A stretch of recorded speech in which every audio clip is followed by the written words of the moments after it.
working with microalgae in different projects for over 15 years. Projects were, for example, related to microalgae for biofuels or food applications.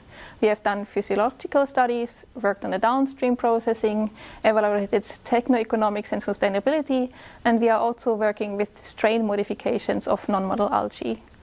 Lately, we have focused on online monitoring of algae cultures, for example, for contamination detection and biomass composition analysis, and also on strain development.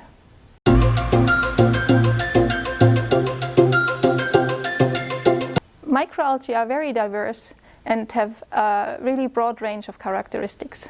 To capture a lot of CO2, it's important to select a fast-growing strain, since the organism's CO2 fixation rate is directly dependent on its growth rate. Different algae strains have different compositions. Some accumulate more polysaccharides, some more lipids, and the accumulation of these components is of course also depending on the cultivation conditions.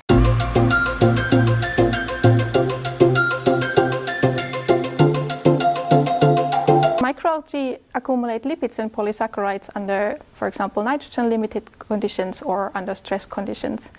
When enough nitrogen is available, algae produce more protein. Often, therefore, a two-step process will be used to cultivate algae that are rich in lipids or polysaccharides. In that case, first conditions are selected that are optimal for biomass production, and then conditions are switched to nutrient-limiting environment, so the algae accumulate lipids.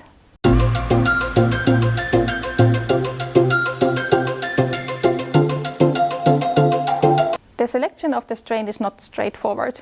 Not only the strain is an important factor, but also the cultivation conditions. So the screening process should include both a range of organisms and conditions that are suitable for accumulation of lipids and carbohydrates.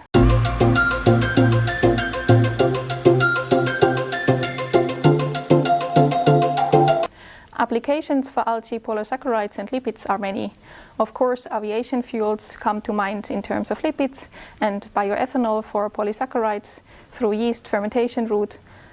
But since these are rather low-value applications, probably will we see the technologies first in higher-value applications before they mature and become more techno-economically feasible.